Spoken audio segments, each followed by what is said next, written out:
mejor cómo funcionan las decisiones públicas y que afectan nuestras oportunidades como jóvenes. Y hoy nos convoca una pregunta incómoda pero necesaria, y es esta, la no convocatoria de la beca Generación Bicentenario este año, ¿no? Y que responde a un problema técnico o es una decisión política. Estamos hablando de probablemente una de las principales políticas públicas para la formación de talento altamente calificado en el país, y su interrupción no solo afecta, creemos, trayectorias individuales, sino también esta capacidad que tiene el Estado de formar profesionales para que luego retornen, regresen y aporten al desarrollo de nuestro país. Entonces, este equipo busca entender qué fue lo que pasó, cómo se toman este tipo de decisiones y sobre todo ¿qué debería garantizar el Estado para que estas oportunidades no sean inciertas, ¿no? Y para eso hoy contamos con tres miradas complementarias, ya sea desde la política pública, desde la gestión institucional y también desde la experiencia directa como becaria. Pero antes de pasar a lo que tenemos preparado en este conversatorio, quisiéramos quizá romper un poquito el hielo, conocerlos, quienes nos están acompañando, y pasamos al siguiente lámina. Quienes nos están acompañando y nos puedan comentar en el chat a ver cómo nos sentimos hoy o qué gatitos somos hoy en función a la imagen que vemos en pantalla, cómo estamos llegando, quizá muchos de nosotros cansados, saliendo del trabajo. 8, triste, agobiado. 6, si nos explican el por qué también, para entender el contexto quizá. A ver, vamos leyéndolos un poquito. ¿Dónde estamos? En 6, un poquito angustiado o triste. Balcázar dice algo, pero una vez otra cosa. Bueno, efectivamente, quizá con un 1, desconociendo la incertidumbre política y la indecisión actual. 8 porque me extrajeron la, me extrajeron la mola del juicio. Qué pena, Alexandra. 2, 2 también ahí, que medio que titubeando probablemente, tristes. ¿Alguien más? ¿Alguien más? Leemos un par y continuamos, mientras se nos van uniendo también más personas. Nos encantaría saber también de dónde se unen, quizá de si todos están en Lima, si estamos en regiones, fuera del país, pero cómo, en qué, en el nivel de gatitos, ¿qué gatito soy hoy?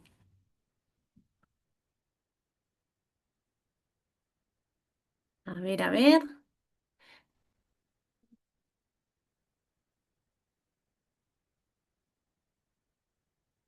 6 decían 2, 2.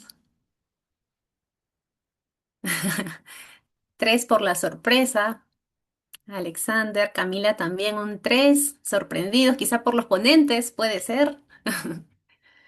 2 ahí a la espera de, con expectativas de qué es lo que vamos a escuchar. Bien, muchísimas gracias a todos quienes participaron en esta primera dinámica. Ahora sí, pasemos a la siguiente lámina, por favor, porque vamos a hacer la gran presentación, porque el día de hoy tenemos un panel de lujo. En realidad nosotros estamos muy contentos de poder tenerlos con nosotros en principio para entender qué fue lo que nos ocurrió. Fabio Figallo. Flavio Figallo, él es bachiller y licenciado en Sociología por la PUC, con un diplomado en Mercados Domésticos Andinos por Flaxo y una maestría en Política y Gestión Universitaria, otorgada conjuntamente por también la Católica y la Universidad de Barcelona. Actualmente se desempeña como asesor de rectorado de la Pontificia Universidad Católica, donde tiene el cargo de seguimiento y análisis de las tendencias en educación superior. Muchísimas gracias por tu tiempo y por participar en este espacio, querido Flavio. Estamos muy contentos de tenerte con nosotros. Nuestra segunda ponente es Lorena Miranda. Ella actualmente es gerente de programas en Imago Global Grassroots, donde lidera un proyecto que fortalece las capacidades del Estado para impulsar la sostenibilidad de emprendimientos rurales en contextos de pobreza pobreza y pobreza extrema en el país. Con experiencia en desarrollo, comercio exterior y transformación digital, ha trabajado en el Mincetur, BID, PNUD. Es tacneña, ingeniera comercial por la Universidad Nacional Jorge Basadre Grossman y magíster en asuntos internacionales por la Columbia University de Estados Unidos. Bienvenida, querida Lore, también muy contentos de poder contar contigo. Cabe precisar que Lorena también fue becaria bicentenario del año 2022 y fue, con orgullo podemos decirlo, una ex-impacter. Así que qué gusto volver a tenerte con nosotros, Lorena. Y por último, tenemos a Rafael Espinal. Él es actualmente doctorando en Educación Superior en la Universidad Estatal de Michigan. Es magíster en Educación Superior y Política Educativa Internacional por la Universidad de Maryland y licenciado en Sociología por la PUC. Cuenta con 5 años de experiencia en la regulación, gestión y diseño de políticas universitarias en Pronavec, SUNEDO y la PUC. Su trabajo adopta un enfoque crítico y de economía política de la educación superior global, analizando cómo las políticas educativas se traducen y se reconfiguran en el Perú y en América Latina. Su agenda de investigación se centra en los modelos de aseguramiento de la calidad, los rankings universitarios y la privatización de la educación. Creemos que muchísimas gracias también, Rafael. Es un gustazo volver a tenerte dentro de la organización, ahora como panelista en este tema tan importante que nos aqueja a todos los jóvenes actualmente. Así que, nada, sin más, un poquito explicarles la dinámica. Todos los ponentes van a tener un rango solamente de 15 minutos para que en un principio puedan hacer una presentación general respondiendo algunas preguntas guía que les estamos proyectando en pantalla, solo 15 minutos, porque después de ello vamos a hacer una ronda de preguntas. Para este espacio, los chicos o las distintas personas que se han inscrito han enviado una suerte de preguntas que las hemos consolidado, pero también quienes quieran hacer alguna otra, sean libres de incluirla en el chat y la podremos también resolver o transmitir. Así que, nada, para entender qué fue lo que ocurrió, es importante empezar por el marco general, así que pasa a la siguiente lámina, por favor, y tenemos la presentación de Flavio, quien nos explicará un poquito cuál es la importancia del sistema de becas que permite a los estudiantes peruanos cursar con programas de posgrado y también quizá las implicancias educativas y económicas de no convocar la beca Generación Bicentenario este año, ¿no? Así que te escuchamos, Flavio, y muchísimas gracias nuevamente.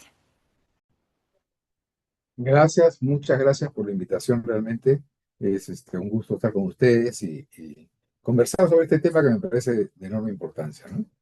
Eh, la idea de qué permite a los peruanos, ¿no? La idea de la importancia del sistema de beca, por ejemplo, es una cosa que creo yo tiene que ver con cómo se desarrollan las capacidades al máximo nivel para un conjunto de personas en el país, ¿no? Hay becas, digamos, que permiten, becas de inclusión, digamos, ¿no? Que son las becas que son becas como la beca 18, por ejemplo, ¿no? Que es una beca que se dirige a una población que no tiene recursos y que merece por su desarrollo intelectual y sus capacidades, tener una beca y estudiar gratuitamente en una universidad en la carrera que él escoja, ¿no?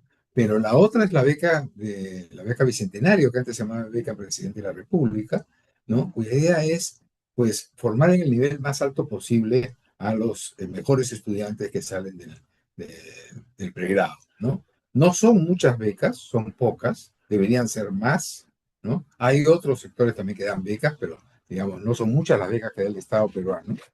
Eh, pero, digamos, esto es suficiente como para ir generando un cuerpo de profesionales de alto nivel, ¿no? Que regresan al país y pueden dar cuenta, digamos, también no solamente de lo que han aprendido, sino aportan, ¿no? Al país en su desarrollo profesional y también aportan a sus familias, aportan a su comunidad, etcétera, ¿no? O sea, hay un efecto, digamos, creciente y positivo, ¿no? De este resultado, ¿no? Si uno mide, si se quiere, digamos, cuál es el impacto de la inversión hecha, ¿no? El impacto es enorme, no solamente a nivel de las personas mismas, sino a nivel de la sociedad y de las comunidades donde los becarios se desarrollan, ¿no? Y creo que eso es algo que no se suele mirar, ¿no? Creo que es algo que se piensa, digamos, que muchos piensan que eso no es así, que solamente que esto de las becas es un gasto, no es una inversión. Y creo que ahí hay un error enorme. Además, las becas están dirigidas a las mejores universidades del mundo, entonces hay una garantía de, digamos, de resultados, si se quiere, ahí. Y nos permite a su vez tener contactos con otras redes en el mundo, porque estos estudiantes que regresan tienen redes, ¿no? Comparten con otros estudiantes de muchos lugares del mundo, ¿no? Los problemas, los temas, lo que le da una riqueza mayor en términos de las perspectivas que tienen para poder afrontar, digamos, los distintos problemas y desarrollar sus actividades, ¿no? ¿Cuáles son las implicancias educativas y económicas de no convocar la beca Generación Bicentenario? Las implicancias educativas son, digamos, es una pérdida, ¿no? Digamos, hay una pérdida enorme, digamos, en estos temas. No vamos a contar, en este caso, con un grupo de profesionales, ¿no? Que pues, nos permita pues, avanzar en la dirección que hemos conversado. Y en términos económicos, ¿no? Las implicancias económicas, digamos, respecto de la decisión de no financiar, ¿no? Si yo veo, digamos, el impacto económico visto desde el Estado, no es nada, ¿no? O sea, el hecho de no financiar la beca Bicentenario, que nació en Bicentenario, no aporta al Estado una gran cantidad de dinero que permita solucionar los problemas del déficit fiscal, por ejemplo. O sea, no mueve la aguja, digamos, respecto a los temas y problemas económicos, ¿no? Creo que eso es importante tenerlo en cuenta, ¿no? Por otro lado, hay un impacto económico respecto de lo del aporte que estos egresados van a realizar, ¿no? En el mundo del trabajo, en el mundo de sus actividades, en el mundo de sus relaciones, ¿no? Y ese es un impacto económico fuerte, ¿no? No conozco cálculos precisos de eso, pero los pocos análisis y aproximaciones que se han hecho dicen que pasado, digamos, cierto, ya las becas tienen una cantidad de tiempo suficiente como para pensar de que el retorno económico de las becas, ¿no? Si no es igual, supera las inversiones hechas, ¿no? Y lo que se debería hacer es una curva que vaya vinculando este retorno, calculando este retorno y un crecimiento de la inversión en estas becas, de tal manera que no se vea las becas como una pérdida de recursos, sino como una inversión que genera un retorno dado un plazo de tiempo, ¿no? Creo que eso es clave. Uno de los problemas que ahí tiene también el Estado, ¿no? Es que eh, hay deficiencia. Se dice que hay un porcentaje de becarios que no regresan o que no terminan, digamos, aportando, ¿no? a el país, a las unidades públicas cuando regresan, etcétera. Yo creo que además eso también tiene que ver con la necesidad de establecer una especie de, como diría, de puerto de aterrizaje a los que regresan, ¿no? Porque conozco mucha gente que regresa, que ha regresado y no tiene oportunidades para desarrollar sus talentos. O sea, no encuentra el espacio público, el espacio de trabajo, digamos, que le permitan desarrollar plenamente sus capacidades, ¿no? Entonces, muchas veces están subempleados, digamos, ¿no? En posiciones, digamos, que no le permite aportar todo lo que pudiera, ¿no? Creo que ahí también hay un tema de trabajo que se suele olvidar respecto de cómo se maneja este tema de las becas, que no solamente es dar la beca y después pedirle, bueno, vengan y aporten, ¿no? Bueno, ¿y en qué necesitamos que aporten? ¿En qué lugar es mejor que esto ocurra, ¿no? Entonces creo que eso es un poco en términos de las implicancias educativas y económicas de no convocar la beca, es toda la pérdida que eso puede generar, ¿no? Yo espero y creo, digamos, que este hiato esta ruptura momentánea, sea más bien momentánea en términos de lo que es, ¿no? el tema de no otorgar becas ahora.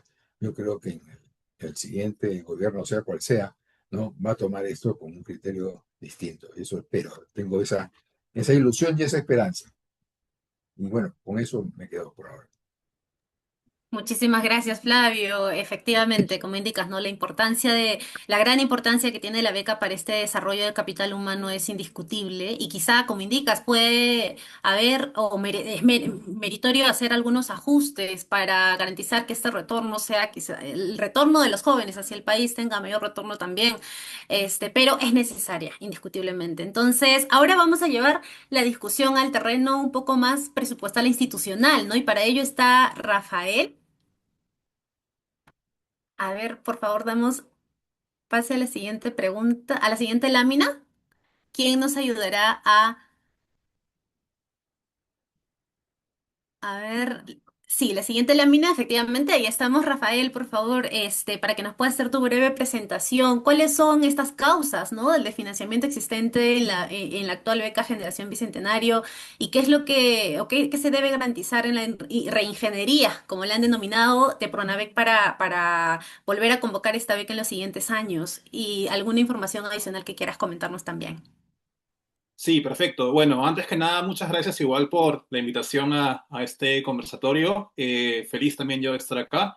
Creo que me han tocado dos preguntas que se conectan bastante y creo que la primera ya creo que ha sido abordada bastante en el debate público en los últimos días, ¿no? Creo que queda claro un poco que hay una responsabilidad compartida entre el Ejecutivo, entre el Legislativo, un Ejecutivo que pide un número amplio de becas, en este caso beca 18, sin sustento técnico, y un legislativo que otorga un presupuesto mucho menor, ¿no? Y todo eso trae cola para la beca Generación Bicentenario, ¿no? Entonces esa brecha genera un descalabro, una beca está tratando de poner el parche. Entonces creo que en general lo que se muestra, la imagen que queda al final es una idea de que la educación no importa para nuestros representantes del Congreso y el Ejecutivo, ¿no? Como que queda a un segundo lado mientras ellos están discutiendo otras prioridades del presupuesto público, ¿no? Incluso el presidente Balcázar estos días ha anunciado que va a pedir un crédito extra para supuestamente financiar las becas, pero parece que ha quedado claro también que por tiempos esa propuesta no tiene tanto sentido, ¿no?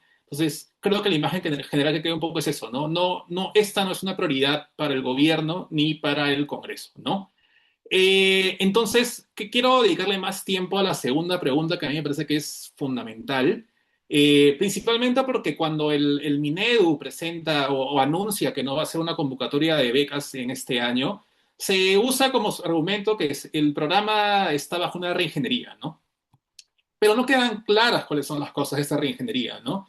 Ellos hablan de una optimización del uso de recursos, ¿no? Pero cuando uno ve la ejecución presupuestal de Pronavec, esta ha sido óptima, ¿no? En especial de la beca Bicentenario. Ha estado por encima del 97% en los últimos años.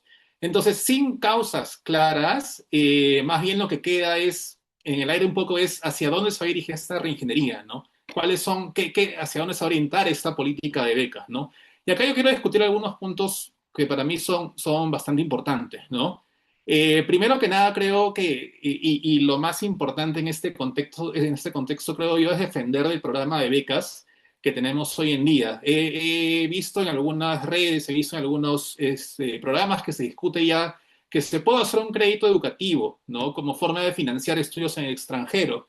Para mí esto sería quizás un tema bastante complejo de introducir en la política educativa en el Perú, ¿no? Principalmente porque creo que una política de becas como BGB se guía por un enfoque tanto de meritocracia como equidad, ¿no? Y cuando hablamos de un crédito educativo, más bien estamos hablando de un enfoque más de meritocracia, pero también de eficiencia en el gasto, ¿no? Entonces, esa característica de la equidad, que además Pronavec la tiene plasmada en su diseño institucional, en el caso de la beca Generación Bicentenario, se perdería, ¿no? Y claro, eso luego nos traería probablemente efectos similares a lo que pasa en Colombia. Colombia tiene un programa de crédito educativo mixto, que es el programa Col Futuro, y en esto, si es que uno ve las cifras del 2007, perdón, al 2025, se vas a dar cuenta que quienes son más favorecidos son los ciudadanos de los estratos más altos, medios y altos en realidad, ¿no? Pero en los estratos más bajos, solamente el 6% de los beneficiarios viene de esos estratos, ¿no? Entonces la foto queda un poco invertida, ¿no? El Estado parece estar invirtiendo más, en este caso en Colombia, en los estratos más altos y medios y dejando un poco de lado a los bajos. Ese es uno de los riesgos que se corre si es que empezamos a introducir un sistema de créditos en el Perú, ¿no? Como que de alguna manera esta idea de la equidad va quedando de lado, ¿no? Ahora, claro, uno me puede decir, oye, este programa de crédito sería algo complementario, ¿no? Y creo que en ese punto habría que pensar un poco que una decisión de política está insertada en un contexto también sociopolítico y además histórico, ¿no? Y lo que vemos en los últimos años en el Perú es que la trayectoria de la política educativa está orientándose más hacia los intereses quizás del mercado y más bien de no regular al mercado, ¿no? Uno piensa en la reforma de los 90 cuando se privatiza la educación, y crece exponencialmente las universidades privadas, las universidades chicha, como se llamaban también antes, que fueron cerradas por la SUNEDU. Uno ve luego que el breve intento que tuvimos por regular el sistema con SUNEDU cayó, ¿no? Y hoy en día estamos en un escenario de contrarreforma universitaria, ¿no? Entonces pareciera que la política institucionalmente se está orientando hacia ello. Si a eso le sumas que hay una coalición de actores privados y políticos que están de alguna manera buscando desfinanciar la educación, el panorama se vuelve mucho peor. Y hay una capa más, ¿no? Este fenómeno de desfinanciamiento de los programas de becas o las universidades no solamente pasa en el Perú, ¿no? Está pasando en Europa, como en Turquía, por ejemplo, está pasando también acá en América Latina, si uno ve lo que pasa en Argentina, si uno ve lo que pasa en Chile. En Chile, hace un par de días, la comunidad académica le ha mandado una carta al programa, a la institución ANIT, que es quien gestiona las becas de Chile, justamente alertando por posibles recortes que se vienen con el nuevo gobierno, ¿no? Entonces es un contexto con una retórica muy fuerte sobre la reducción del gasto público, ¿no? Entonces creo que en ese panorama es bien riesgoso empezar a hablar de créditos educativos, más aún porque probablemente estos actores sociopolíticos vayan a buscar que este sea el mecanismo principal de financiamiento, ¿no? Van a tratar de argumentar que hay un desfinanciamiento, que no tenemos dinero, como están diciendo ya, que no tenemos fondos para las becas, entonces es más conveniente quizás girar hacia créditos, ¿no? Entonces creo que hay que estar muy alertas con eso, ¿no? ¿Y por qué es importante también, digamos, de una manera más conceptual mantener las becas? Porque cuando uno habla de créditos, la prioridad ya deja de estar en la parte estratégica del Estado y pasa más bien al individuo, porque el individuo está pagando una parte de su financiamiento, de sus estudios, y además está pensando también mucho más en cómo pagar su deuda a futuro, ¿no? Y eso le quita al Estado una capacidad de dirigir, orientar la política educativa, ¿no? Creo yo que cuando uno habla de las becas, por ejemplo, y si uno mantiene esta visión estratégica del Estado, uno puede alinear y direccionar mejor sus esfuerzos, ¿no? Y creo que hay una serie de debates o discusiones que son muy importantes de tener, ¿no? Por ejemplo, como dije antes, BGB, Beca Generación Bicentenario, es un modelo de beca con dos enfoques, meritocracia y, por otro lado, un enfoque de equidad, ¿no? Entonces, en ese punto hay gente que argumenta quizás que este modelo híbrido a veces tiene tensiones que no permite que se alcancen ambos objetivos a la vez, ¿no? Hay gente que en todo caso que propone que quizás deberíamos separar estos enfoques, ¿no? Y tener un programa más orientado a la meritocracia y por otro lado un programa más orientado a la equidad, ¿no?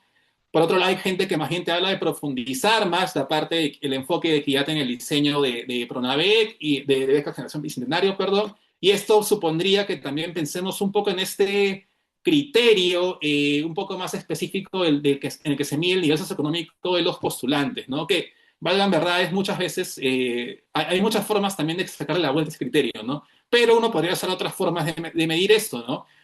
Se discute un poco el uso de algunos proxies como el nivel de pensiones en los colegios de los postulantes o el nivel de pensiones en universidades. Hay quizás una discusión más amplia al respecto, que ahorita no voy a tocar también por temas de tiempo.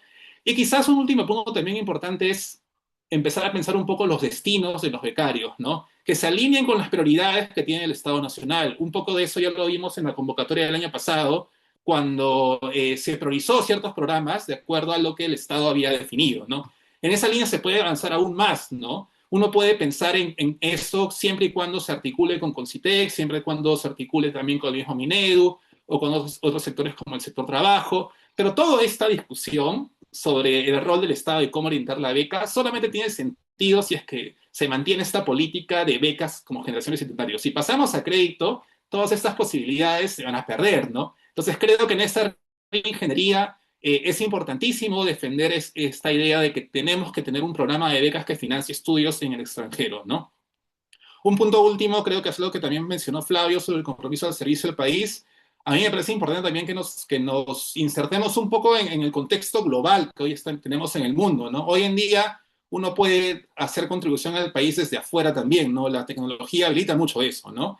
Entonces, no, para mí el problema con este compromiso del servicio al país no es que la gente, los becarios no vuelvan, ¿no? Es que no se sabe si aportan o no, es que se les pierde el contacto, ¿no? Y en ese sentido creo yo que podría plantearse una mirada, una estrategia más buscada a flexibilizar un poco cómo uno puede contribuir al país, y eso implica que identifiquemos cuáles son esas maneras, ¿no? Hablando un poco también de retornos que sean económicos y no económicos, ¿no? Porque cuando una persona se queda afuera, por ejemplo, puede hacer mentoring a futuros estudiantes que quieran postular a becas en el extranjero, por decir un ejemplo.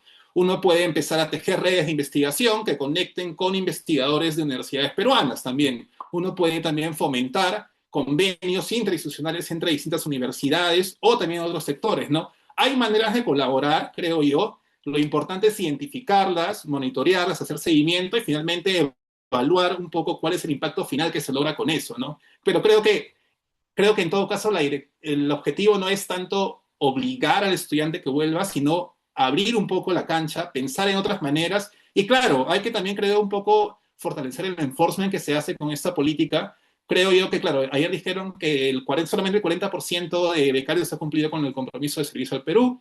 En todo caso, creo que habría ver formas de fiscalizar más eso.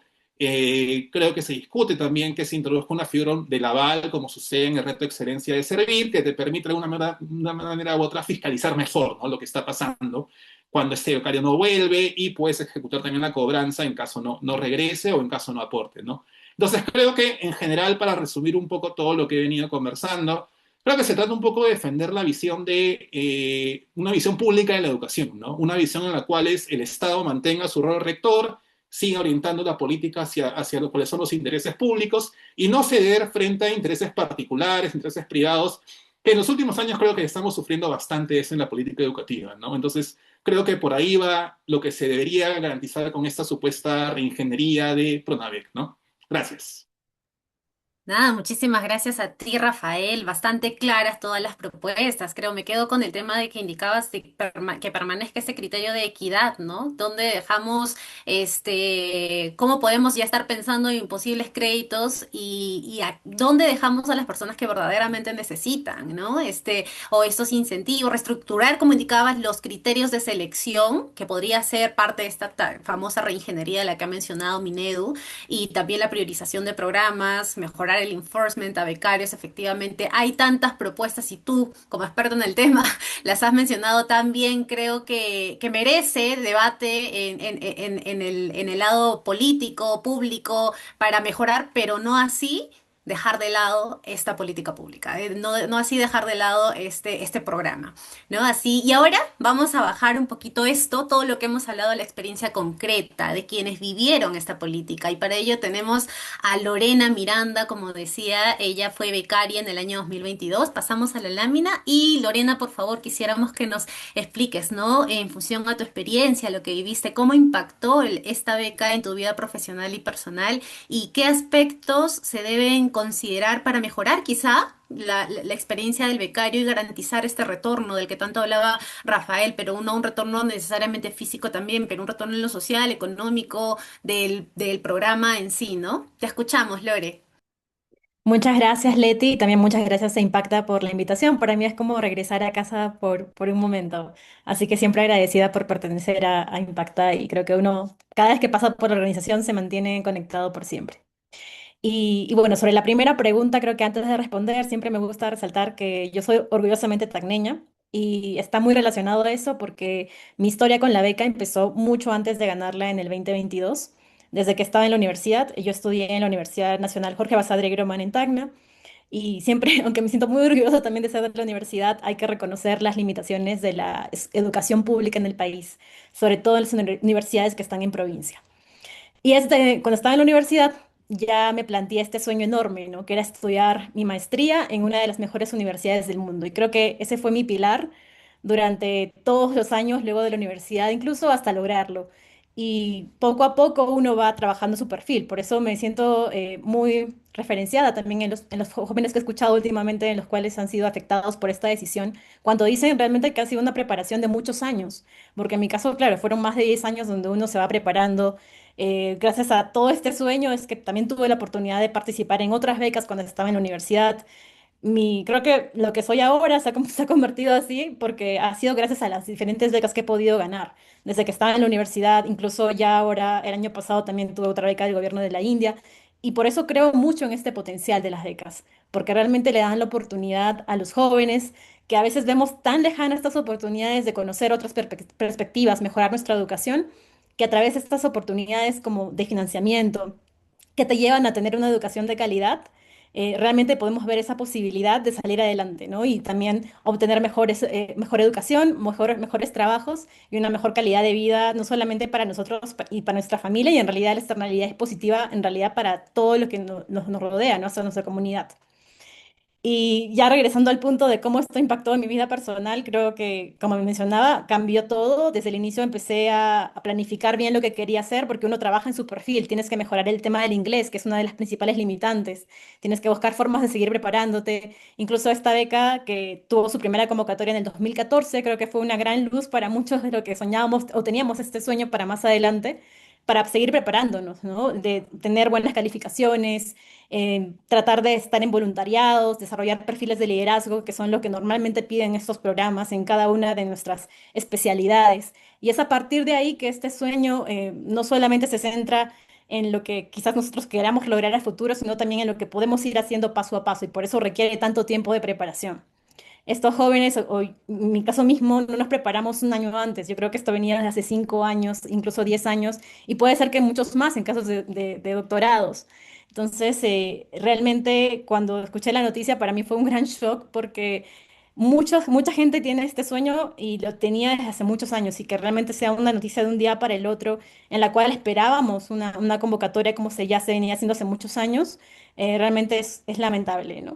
Y en lo profesional, que también se refiere la pregunta, yo al terminar mi maestría regresé al país y decidí mudarme a Cajamarca, donde vivo actualmente.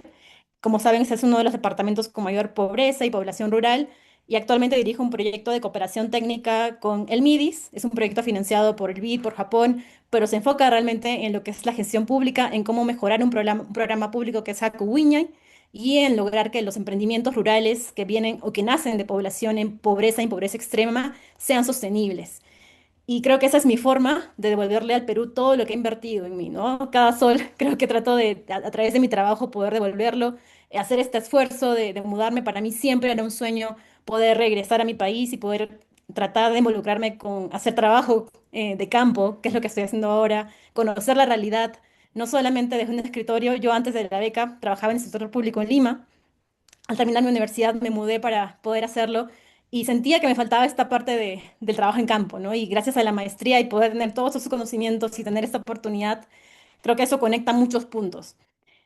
Y yo creo que logré todo esto porque el Estado fue previsible, ¿no? Y hoy, al suspender la beca sin previo aviso, realmente creo que le está fallando a cientos de jóvenes y en realidad todo el país, porque muchos de ellos han invertido su tiempo, su dinero en prepararse y sobre todo sus esperanzas en lograr un mejor futuro para ellos y para sus familias, ¿no? Y ahora estamos, o se quedan todavía con mucha incertidumbre de lo que pueda pasar, porque realmente sin una beca es imposible para muchos de nosotros, y creo que para la gran mayoría, pagarse una maestría en las universidades top del mundo.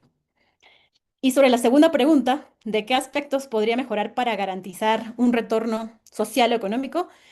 Yo creo que la pregunta no debe ser cuánto le cuesta esta beca al Perú, sino cuánto está perdiendo el país cuando deja de invertir en el talento, ¿no? Porque este es el mejor talento que tiene el país, en el cual invertimos para que vaya a estudiar, y queremos que retorne y pueda desarrollarse profesionalmente aquí.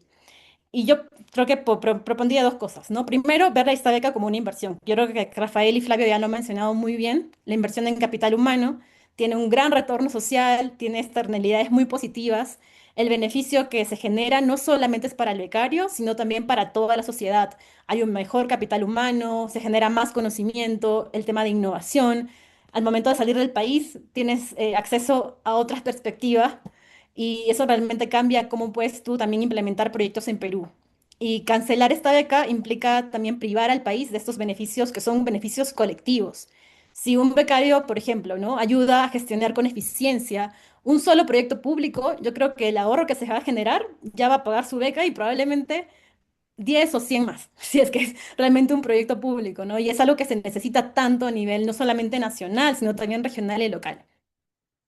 Y creo que esto lo voy a también alinear con otra cosa, porque yo creo que el retorno no solamente debe depender de nuestra voluntad. Yo estoy en Cajamarca trabajando con un programa del Estado, con el programa Jacubiñay, por un compromiso personal, pero el Estado también debería tener una estrategia mucho más formal para ver cómo absorber este talento que viene de las mejores universidades del mundo. Una estrategia, una política que permita este reintegro. Necesitamos que los becarios, que así lo decidan, porque creo que tampoco debe ser obligatorio, pero que tengan un camino, ¿no?, para entrar directamente a los cuadros técnicos del sector público, donde más se requiere esta excelencia para poder cerrar brechas de pobreza, de productividad, para poder mejorar la educación y mejorar también la inversión pública. Y en realidad la beca Generación del Bicentenario, ya al menos en mi convocatoria y creo que en las últimas también, no te obligaba a regresar, ¿no? Habían formas de, por ejemplo, ejercer la docencia para una universidad del Perú, pero de manera remota, ¿no? Digamos, de otro país, o hacer voluntariados. Entonces, había formas de no regresar.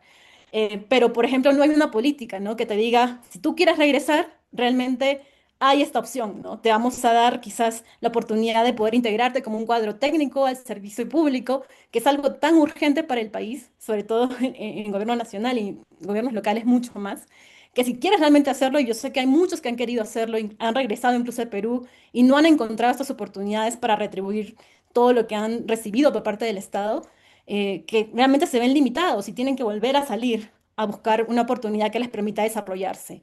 Y realmente no hay forma de culparlos porque uno siempre quiere seguir aprendiendo y desarrollándose. Pero el Estado también debe intervenir con su formación y con estas políticas de reintegro. Y nuevamente, creo que coincido mucho con Rafael y Flavia cuando mencionan que este programa no representa mucho del presupuesto nacional, ¿no? Ahorrar ese dinero no iba a cambiar la forma del país, no iba a arreglar algún problema social, destinarlo para otra cosa. Y creo que en realidad este sería el ahorro más caro del mundo, ¿no? Si es que lo queremos mencionar así. Y bueno, creo que hasta ahí me quedo y muy contenta de poder compartir un poco más en las preguntas generales. Mil gracias. Qué lindo escucharte, Lorena. Gran testimonio. En realidad, tú eres el fiel reflejo, creo yo, de la inversión de esta beca de Generación Bicentenario que ha tenido en el país, ¿no? Y como indicas, quizá esta falta de claridad que ha tenido el Estado también se ve como una falta de respeto a este gran esfuerzo que han invertido tantos jóvenes, ¿no? Y quizá me adelanto a responder una de las preguntas que nos hacían por la interna de si esto responde realmente a una restricción presupuestal o revela la menor prioridad política hacia la formación del talento. Y es que una falta de respeto, ¿por qué? Porque el Minedu conocía quizá desde ya hace meses, y quienes estamos en presupuesto manejamos un poco del tema del ciclo presupuestario, existe, y para los nuevos que no conocen eso, hay todo una preparación de con qué recursos inicia cada año el Estado, ¿no? Entonces se sabía que no iba a haber, y la alerta nunca estuvo, quizá la interna del Minedu se conocía, pero nunca estuvo. Entonces se refleja en esta falta, como indicábamos, de respeto hacia tantos jóvenes que le han dedicado tanto tiempo y esfuerzo, ¿no? Entonces, muchísimas gracias, Lorena. Lindo, muy lindo escucharte. Y vamos a pasar al bloque de preguntas. Como yo decía, hemos recibido varias, hemos preferido juntarlas en algunos bloques. Y una de ellas es que hay muchas preguntas desde la preocupación directa de quienes ya estaban en el proceso y estaban planteando postular, ¿no? Entonces, ¿cuáles consideran ustedes, la dejo pregunta abierta a quien quiera responder, qué debería hacer el Estado en términos de contingencia frente a postulantes que ya habían invertido este tiempo, recursos y expectativas? Tenemos varios de ellos en este chat también. Bueno, o sea, la idea, digamos, es si es posible superar este tema, ¿no es cierto? Si es posible, Ujú, digamos, conseguir los recursos suficientes como para poder resolver el problema de que los estudiantes que han postulado pues logren su ujú. meta y Sí, puedan irse a estudiar a las universidades de fuera. claro. ¿Existe un margen real de reactivar esta beca en este punto? Mira, existe una posibilidad, ¿no? Es posible tener, digamos, lograr un crédito puente que pueda ser pagado con el presupuesto que se genere para el próximo año, ¿no? O sea, se puede generar ese tipo de cosas. Porque un crédito suplementario demora mucho tiempo. Pero también se puede hacer un crédito suplementario para pagar el crédito puente, que finalmente es un crédito que se pide al sector privado, ¿no? Y que puede reaccionar rápidamente en esos términos. O sea, fórmulas financieras hay para enfrentar el asunto. El tema, como se dice, es, ¿hay una voluntad política para eso o no hay una voluntad política para eso? ¿No? A mí me da la impresión que si la hay es muy débil, ¿ah? O sea, lamento decirlo así, ¿no? Creo que si la hay es muy débil. Eh, la reacción del presidente Balcázar ha sido positiva en esa dirección, pero también fue positiva cuando hablaba de los F-16 y pasaron por encima de él, o sea que la verdad es que no me da muchas esperanzas. Por otro lado, el tema de la reingeniería que es uno de los temas que se plantea como una como respuesta a lo que ocurre, ¿no? Creo yo que es un fantasma construido precisamente para justificar algo que no tenía justificación, ¿no? O sea, cuando estalló el tema, cuando estalló el globo de este asunto con beca 18 fundamentalmente, ¿no? El tema de la ingeniería apareció poco después, como algo que había que hacer. No es producto de un diagnóstico previo, ni de una política previa, en el sentido de, si uno va a hacer una ingeniería, no significa que eso significa paro todo, ¿no? Y entonces hago la ingeniería y vuelvo a empezar, ¿no? O sea, esto es un pretexto, esto es una manera de decir, de tratar de justificar.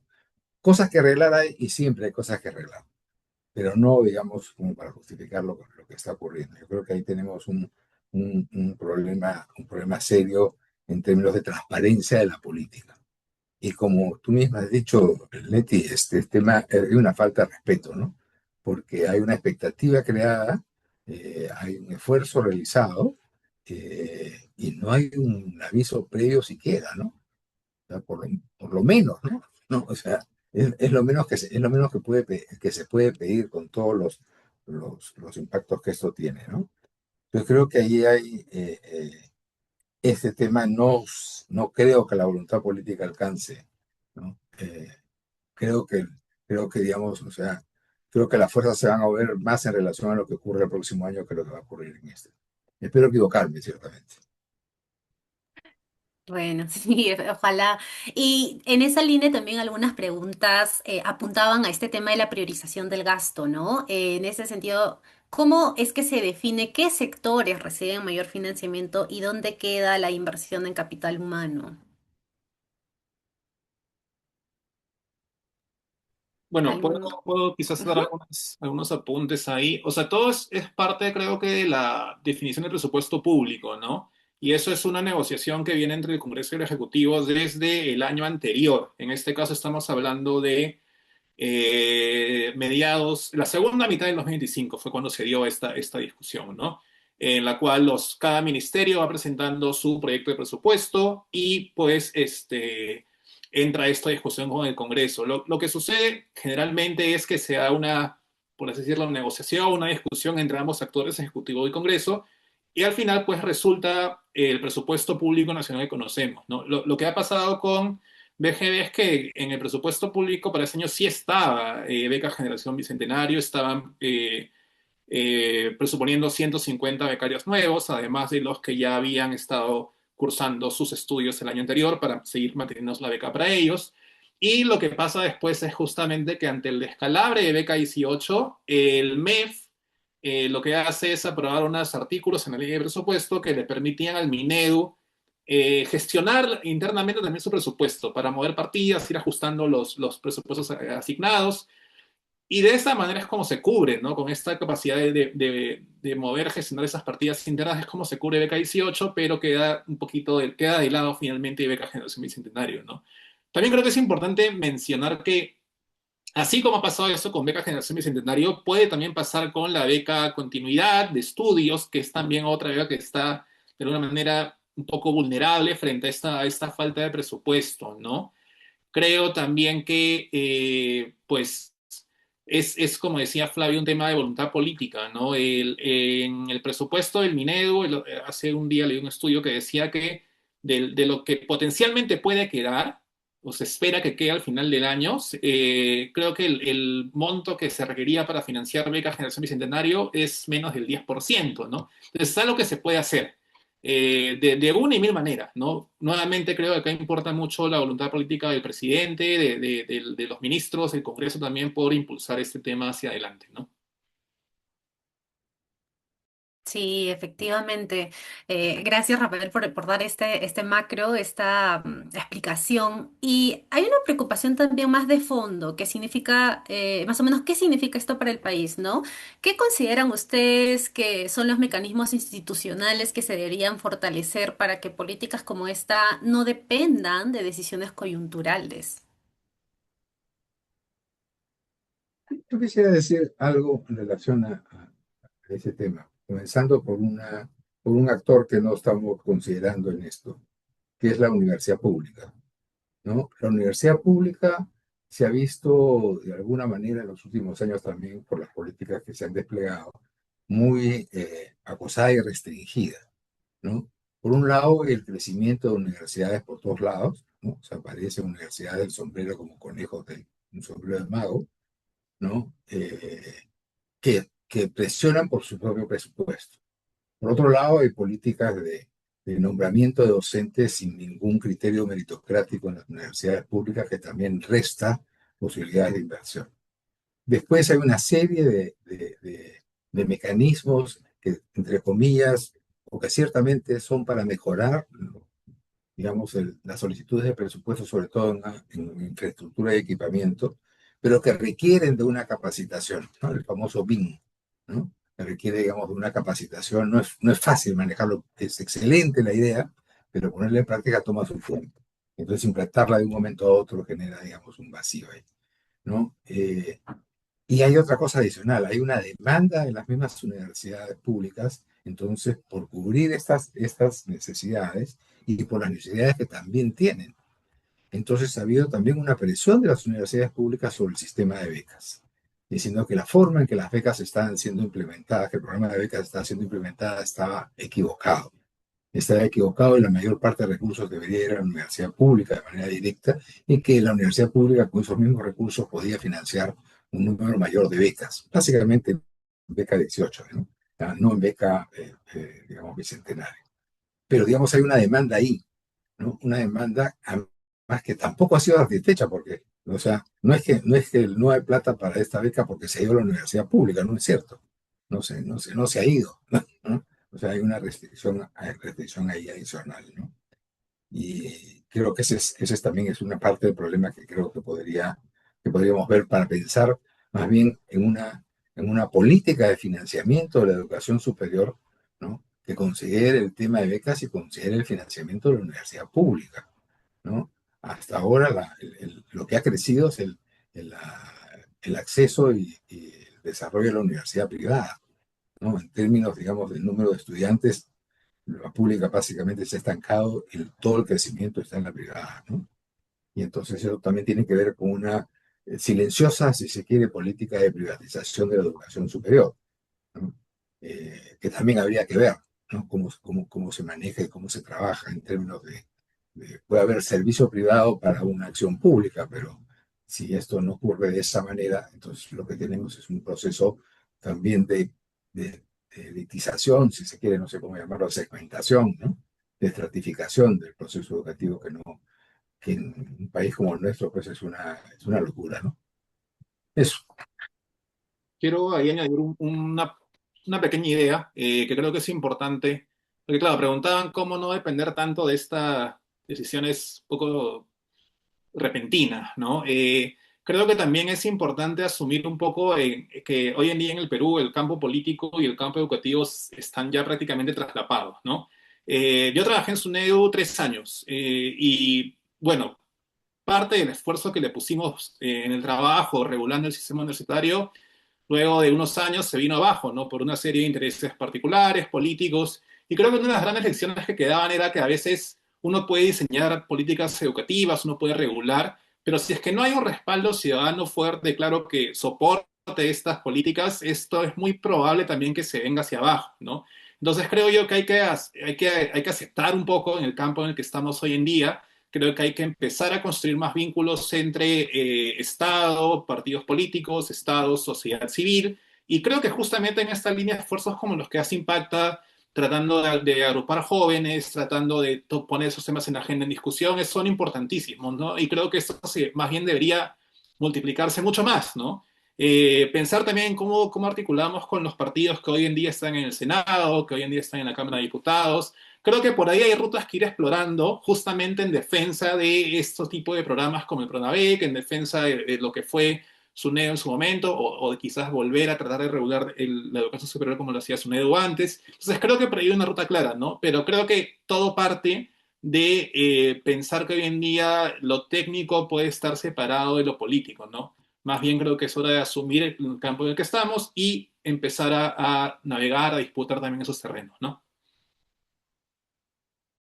De acuerdo, totalmente de acuerdo. Y quizá una pregunta, ahora sí pasando un poquito para ti, Lore, con todo lo que nos explicabas, ¿no? Pero una pregunta más amplia nos decían, ¿qué es lo que pierde el país cuando irrumpe políticas como esta?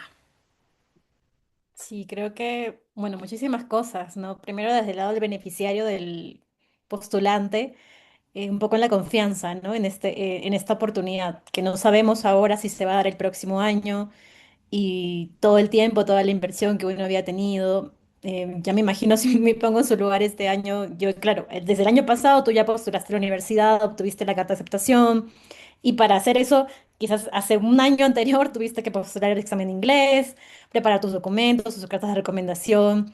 Incluso en algunos casos uno ya se plantea, ¿no? Tener que renunciar al trabajo para poder hacer los estudios. Espero que no se haya dado en alguno de los casos, pero realmente para el postulante mismo una mala noticia y una oportunidad perdida, porque probablemente no creo que se solucione este año, lamentablemente iba a tener que esperar un año, pero no hay seguridad que el próximo año se tengan las mismas condiciones por el proceso de reingeniería, quizás hayan cambios, menos becas o hay mucha incertidumbre.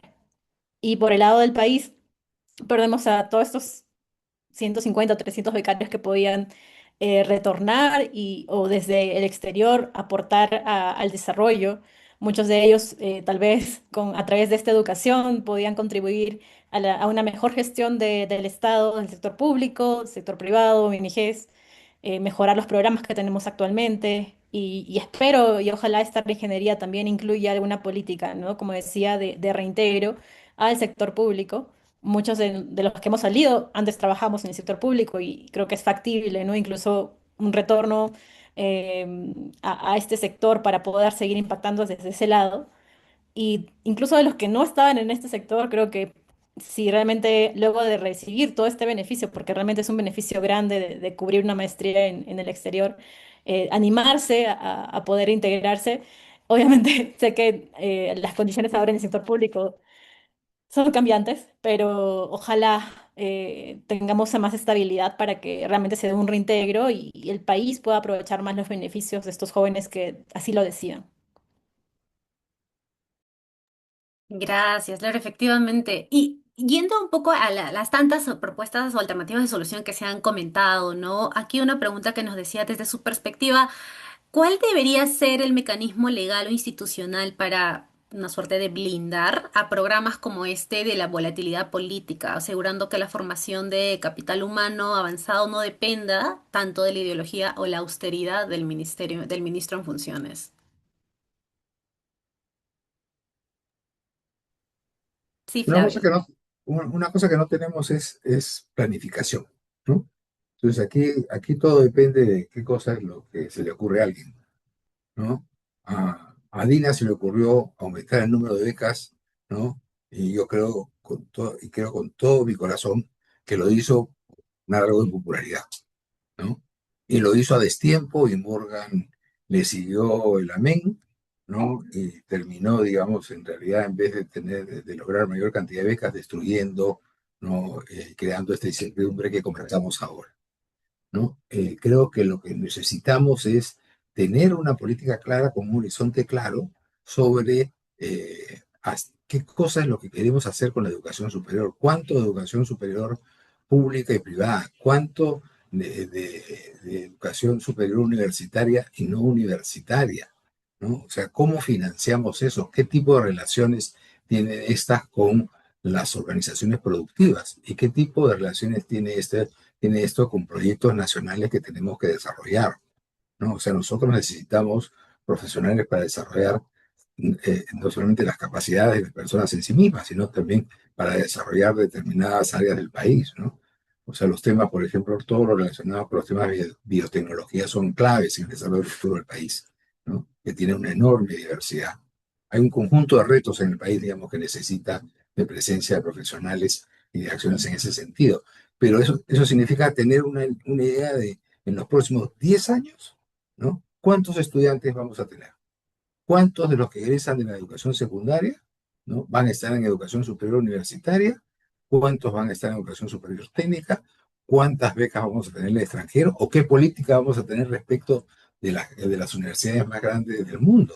porque no solamente hay que irse, también podemos traer universidades de fuera y tener alianzas con universidades locales, ¿no? O sea, necesitamos pensar de una manera distinta. O sea, la reingeniería de la que se habla no es cómo se vincula la beca con la encuesta ocupacional del Ministerio de Trabajo, ¿no? Eso es una minucia en relación, digamos, al tipo de preguntas y respuestas que hay que hacerse para pensar, ¿no? En un país que va a tener, digamos, en un futuro determinado, ¿no? Esta conformación en términos de su educación superior, ¿no? Creo que ahí está la discusión, ahí está el tema, ahí está la política, y ahí está, como dice Rafael, el empuje y las ganas también que ustedes le pongan, ¿no?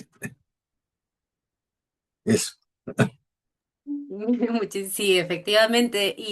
Y ya para cerrar, quizá, yo me llevo varias ideas. En principio, esta suerte de reingeniería como excusa que lamentablemente se ha usado, ¿no? Como decías, Flavio, este desprestigio de la universidad pública que se ha hecho en los últimos años y cómo las necesidades no se relacionan con la oferta de cupos y de universidades que tenemos ahorita. Falta una política de financiamiento de la educación superior que podría estar muy alineado con la política en sí de educación superior. Como decía Rafael, también asumir el problema, no separar lo técnico de lo político. Se necesitan más debates, sí, pero no por ello vamos a seguir, creo yo, perjudicando a más jóvenes también. ¿No? Entonces, bueno, yo quisiera darles el espacio ahorita para que ustedes nos puedan dar algunas palabras de cierre. Flavio, me indicaron por ahí del equipo de Impacta, quisiéramos saber qué mensaje nos das a los jóvenes, también a todos, a Rafael, a Lore, a todos los que estamos acá, motivacional puede ser, y a Rafael y a Lore también para que unas palabras de cierre para dar por concluido este espacio. Miren, digo, yo he asumido una responsabilidad, sin dedicarme a la política, he asumido una responsabilidad política para el próximo periodo, ¿no? Y el tema de educación es uno de los temas que yo quiero trabajar, ¿no? Y creo que este asunto de las becas en particular y este tema de financiamiento de la educación superior es un tema que yo pretendo empujar junto con mis colegas que me acompañan en esto. Yo espero sumar más fuerzas en eso. Pero como dice Rafael, también se necesita, ¿no? Que la sociedad civil, ¿no? Juegue su rol, juegue su papel en términos de la demanda, de ideas, de presencia, ¿no? Impacta es una institución que está, creo, en ese camino. Y me parece genial en relación a lo de Impacta su vinculación con el tema de la administración pública, el manejo de lo público. Porque una cosa que también se necesita es que el manejo de lo público tenga una lógica distinta, ¿no? En mi experiencia en el Ministerio de Educación, ¿ya? Una de las cosas más gratas fue contar y traer gente, jóvenes, ¿no? Que habían terminado sus estudios en el extranjero o de acá mismo, estaban en los posgrados, ¿no? Y entraban a trabajar al ministerio con un enorme entusiasmo, con enormes ganas y con una capacidad de pensar fresco en los temas, digamos, y en las soluciones que se pueden plantear hacia adelante, ¿no? Creo que ese espíritu es un espíritu que hay que recuperar y en ese sentido lo felicito y me parece que lo que están haciendo es en gran medida lo que hay que hacer y lo que hay que seguir haciendo. Y, y en la medida de lo posible, cuenten conmigo. Muchísimas gracias, Flavio, y cuenta con nosotros también, este, con los jóvenes. No sé, algunas palabras también, Lore, Rafa. Sí, yo solamente quería decir que me parece también valioso el esfuerzo que están haciendo acá en Impacta. Bueno, cuando escuchaba a Lorena me parecía muy importante y muy interesante su trayectoria, ¿no? Cómo desde la universidad pública sale de Tacna, llega hasta Colombia, ahora vuelve a aportar al país. Y escuchaba también antes, cuando estábamos recién entrando, como Leti hablabas un poco de cómo Impacta está conectando con redes en otras regiones. Entonces creo que a mí me queda muy claro que hay mucho potencial en los jóvenes del Perú. Creo que hay que más bien ir conectándolo, ir generando redes de soporte, de apoyo, ir conociéndonos también, ¿no? Y creo que por sobre todo ir generando también un colectivo, un grupo creo que todo cambio en el Perú o sostener un cambio en el Perú siempre requiere acción colectiva, ¿no? Y creo que en ese sentido impacta y los jóvenes tenemos también, bueno, me incluyo aún, tenemos todavía mucho por hacer, ¿no? Así que gracias igual por este espacio y siempre también abierto a seguir conversando sobre esos temas de educación superior también, ¿no? Gracias. Gracias a ti, Rafa. Y sí, cerramos con estas palabras con Lore, que como decías, volvió a Cajamarca, yo encantada porque yo soy cajamarquina, así que tener tremendo talento también en la región. Te escuchamos, Lore. Para Sí, no, para mí fue un espacio muy bonito para poder reflexionar sobre este tema, ¿no? Que creo que es un tema de coyuntura que ha impactado la vida de muchos jóvenes y que esperamos tenga una corrección y creo que se han dado buenas ideas el día de hoy y el espacio de Impacta para mí fue excelente. Yo fui parte durante varios años cuando estaban haciendo y nació de eso, ¿no? Que más de los buenos se puedan juntar, crear estas relaciones, tener estos contactos, estas relaciones entre jóvenes que trabajamos en distintos ministerios o incluso fuera del sector público, pero que estaban interesados en lo público. Y es a partir de este relacionamiento que se puedan generar mejores políticas y esperamos que dé sus frutos. De acá a unos años, seguramente todos nosotros vamos a estar en posiciones de liderazgo y creo que desde ese lado vamos a poder tomar mejores decisiones y hacer que políticas como el tema de las becas sean o tengan mayor sostenibilidad y no dependan solamente de alguien que no lo haya probado en algún año, ¿no? Como mencionaban, tener una planificación adecuada es lo que va a permitir a que más jóvenes puedan tener este sueño un poco más definido y también estén dispuestos a aportar al país, ¿no? Probablemente los que no han obtenido la beca ahora van a buscar otras formas de financiamiento y quizás ya no regresen, ¿no? A partir de esta experiencia y va a ser talento perdido, lamentablemente. Pero es nada, creo que los jóvenes somos los que tenemos que inyectar más positivismo a todo esto y vamos a ver y buscar la forma. Estoy segura que muchos de los que están postulando, están pensando y ya están buscando otras oportunidades y bueno, siempre para apoyar a todos aquellos que deseen también conocer la experiencia que hemos tenido con esto, con otras becas en el pasado. Muchas gracias. A ti las gracias, Lore. Yo creo que, a ver, hoy nos llevamos varias ideas importantes. Primero, que las políticas públicas quizá no fallan solo por razones técnicas, ¿no? Como decíamos, no había nada de tecnicismo prácticamente en esta última decisión, sino también por decisiones o falta de decisiones políticas. Como un segundo punto, que la inversión en educación y en talento no es un gasto, como todos lo hemos dicho, y el porcentaje pues así es irrisorio respecto del presupuesto nacional, sino que veámoslo como una apuesta de estrategia para el país en su conjunto.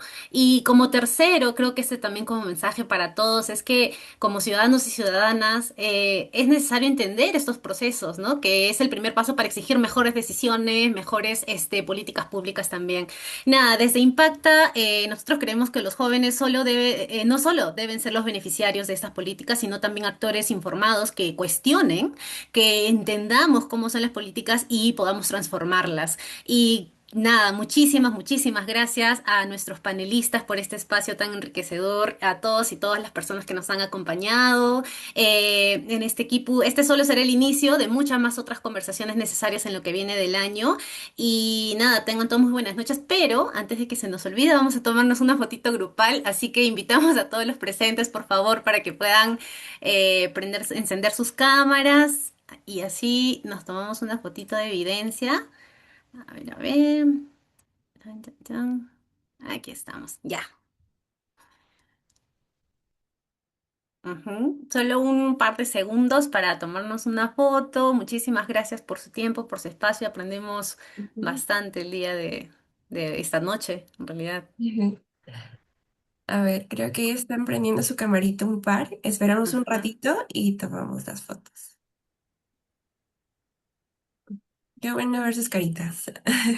Y ahí hemos estado como escuchando. Me encanta. Sí, justo ahí se van animando más personas. Ujú. Ya, a ver, ahí les voy. Yo les doy la cuenta y ponen su mejor sonrisa. Ahí va en 3, 2, 1. Ahí va la primera. Voy a ir a la siguiente visor. De nuevo, 3, 2, 1. Y listo. Ahí están, ya están las fotos. Muchísimas gracias a todos, tengan muy buenas noches. Nos vemos pronto. Chao, chao. Chao, chao, gracias a todos, que les vaya Gracias. bien aquí Gracias, y Chao, gracias. afuera y ¿Ah? adentro y de todas profe. partes. Gracias, Lori. Chao, chao. Chao. Chao, gracias.